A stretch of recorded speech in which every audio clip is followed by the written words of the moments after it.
Bienvenue sur Top Invest, la chaîne des top d'investissement. Ici, on parle essentiellement d'entreprises de qualité. Avons-nous une opportunité d'investissement sur Lind? C'est la question à laquelle on va essayer de répondre. Ou c'est Lind, je pense que c'est comme ça que ça se dit. Hein? Lind ou Lind, je ne sais pas.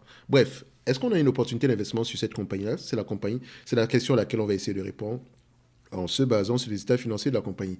Je rappelle que ceci représente uniquement mon point de vue et non un conseil d'investissement. Et comme d'habitude, je me réserve le droit de me tromper.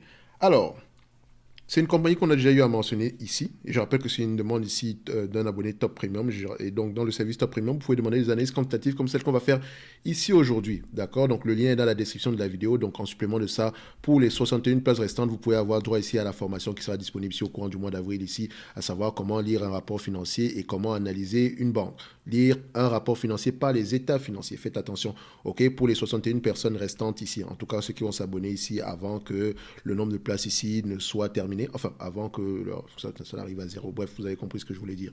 Ce qui m'intéresse ici, c'est Lind, d'accord. Concurrent ici à Air Liquide, on a déjà fait une vidéo par rapport à cette compagnie-là et vous avez remarqué ici que Lind et APD ont les mêmes ont les marges les plus élevées, ont des marges plus élevées que Air Liquide. Ce qui nous avait poussé à dire qu'il y a peut-être un potentiel d'augmentation des marges de Air Liquide. Mais encore, est-ce que toutes ces trois compagnies-là font la même chose de la même façon? C'est la question qu'on doit se poser. D'accord? On ne doit pas supposer ici que, ah oui, c'est un concurrent, mais peut-être qu'ils ne font pas la même chose de la même façon. D'accord? On va aller rapidement ici. Vous constatez ici que c'est un business qui s'échange généralement à des PER assez élevés. Également, on va aller vérifier rapidement ici au niveau de Lind. On a ça où? Voilà, Lind. Ok, Lind PLC, j'ai pris c'est la cotation ici américaine. Il semblerait que c'est une compagnie, c'est peut-être une compagnie allemande ici. Il me semble également qu'elle a quitté le DAX pour aller ailleurs. Bref, j'ai suivi un truc pareil. Bref, c'est pas le but de la vidéo ici. Alors, en termes de revenus, tout ça, il a fait une acquisition. Ici, on ne va pas revenir dessus. On a déjà fait ça une fois ici. Donc, ce qui m'intéresse ici, c'est le niveau de dette net. OK? Donc, le niveau de dette net, ici, on est à peu près à 13 milliards 300. Donc, on va vérifier également au niveau de zone bourse, histoire d'avoir à peu près les mêmes informations. Donc, on va prendre ça. Donc, finance. Qu'est-ce que ça donne ici? Dette nette, 12 milliards 500 par là, 12 milliards 500, ok. Je viens ici, je prends Lind, je vérifie également. Alors, Lind, PLC, je précise bien que je prends le Lind, la cotation américaine, ok.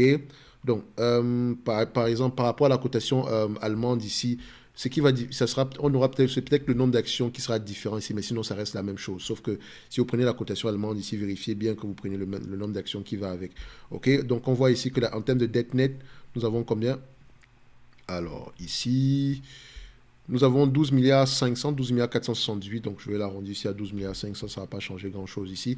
Donc on va prendre 12 milliards 500 ici, donc vous remarquez que sur Coifin ici, on a quelque chose de légèrement plus élevé que ça, mais bon, on va prendre ici sur le 12 milliards 500 qu'on a sur Zone Bourse. Ok, j'ai besoin de la dette nette, 12 milliards 500.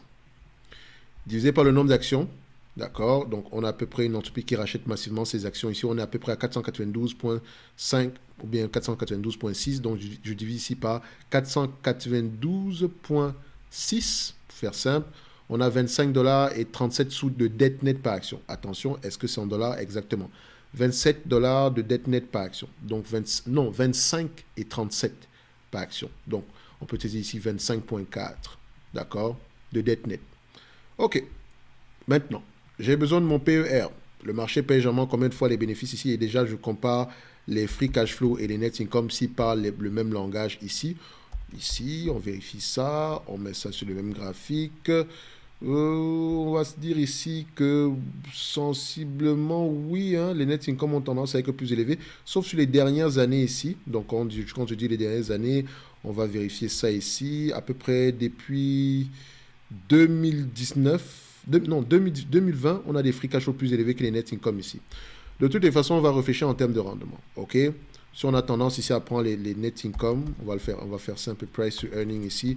Donc, price to earning ici, on va payer combien de fois les bénéfices pour cette compagnie ici. Le marché paye généralement combien de fois? Il paye généralement des sommes. Voilà, on paye des 30 fois les bénéfices ici. Donc, prenez à peu près les forward PE. C'est un business qui peut s'échanger ici à 25 fois les bénéfices. De toutes les façons, vous prendrez ici 3 PER voilà, prenez 17, 20 et 25. On va le dire comme ça. Sachez également que quand les taux d'intérêt augmentent, le marché aura tendance à payer des PER moins élevés. Donc, les multiples vont avoir tendance à diminuer. Donc, il faut faire attention. Quand vous payez 25 fois les bénéfices, il faut vraiment que ce soit une compagnie qui a une grosse capacité de croissance, ok, ou au moins une capacité d'augmentation des marges. Il ne suffit juste pas de dire que non, je vais payer 25 fois les bénéfices. Non. Faites attention aux multiples, ok. Il faut vraiment faire attention aux multiples. C'est pour ça qu'on en prend plusieurs ici. Et on réfléchit également toujours en termes de rendement. Donc, ici, en prenant 25 fois les bénéfices, je suis très optimiste, ok. Donc, on repart ici. On constate ici que nous avons un business qui a à peu près des bénéfices nets aux alentours de 16,25 $ d'ici ajusté, d'accord, d'ici 2025. Ok, donc je prends mon 16,25 $. Je n'ai même pas besoin de vérifier si les années sont constamment en raison, etc. Il y a de bonnes chances que ce soit vrai, parce que c'est un business assez prévisible. Ok, vous voyez ici que c'est à peu près ça. Voilà, ils ont tendance à avoir raison sur les dernières années. Ok, donc ici, on prend 16,25 $, c'est déjà assez optimiste. 16,25 $ multiplié par 25 fois les bénéfices. Moi, la dette nette qui est à combien? 25,40 $. 25,40 $. On sera une valorisation aux alentours de 380 $ l'action.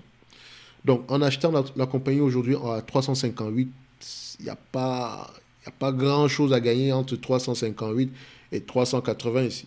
D'accord? Surtout que ce sont les bénéfices nets qui sont attendus à peu près en 2025. Donc, si on retourne un tout petit peu l'équation ici et que l'entreprise vous distribue la totalité des bénéfices nets attendus en 2025 par rapport au prix actuel, 358 $, vous aurez un rendement sur quoi à peu près aux alentours de 4,5%. Voilà, on a plus 25 fois les bénéfices, ce qui nous permet de dire ici que c'est assez juste ici. Donc, si on l'achète au prix actuel, il faut vraiment que cette croissance-là aille au-delà de 2025. D'accord? Donc, si Linde vous intéresse, c'est la question que vous devez vous poser. Quelle est la taille du marché? Est-ce que la croissance va aller au-delà de 2025? Quel est l'objectif du management à ce niveau-là? En termes de dividendes, ici, c'est une entité qui peut vous verser, c'est une entité qui peut vous verser en date d'aujourd'hui 3,51% sur les 12 derniers mois au total, en prenant en considération les bénéfices nets ici. Mais elle vous verse à peu près 1,42 ici et rachète également ses actions. Donc, il y a de fortes chances que vos shareholder yield soit assez élevé ici. Le fait qu'elle rachète des actions ici, je me dis, est-ce que c'est raisonnable à la fin de la journée?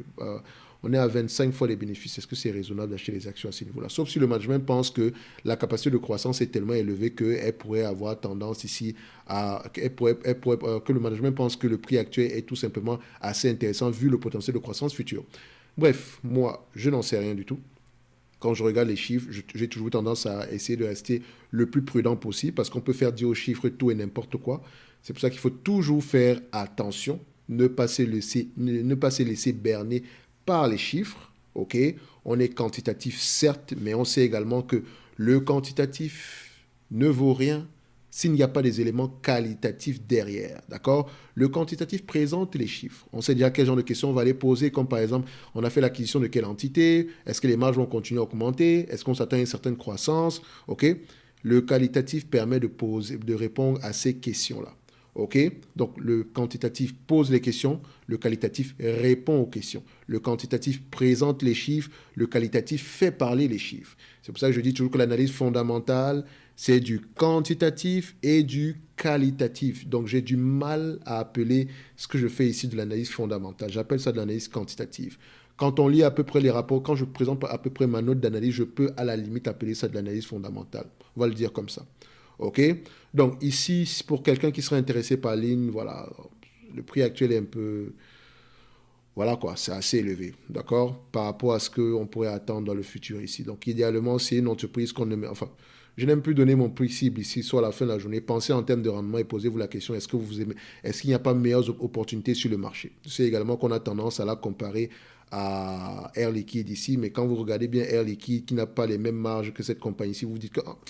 peut-être qu'il y a une possibilité d'augmentation des marges du côté d'Air Liquide. Et vous pouvez encore aller comparer ça avec la vidéo sur APD et la vidéo sur Linde. Je pense que j'ai dû comparer les marges d'Air Liquide et j'ai dû comparer les marges de ces trois entités-là.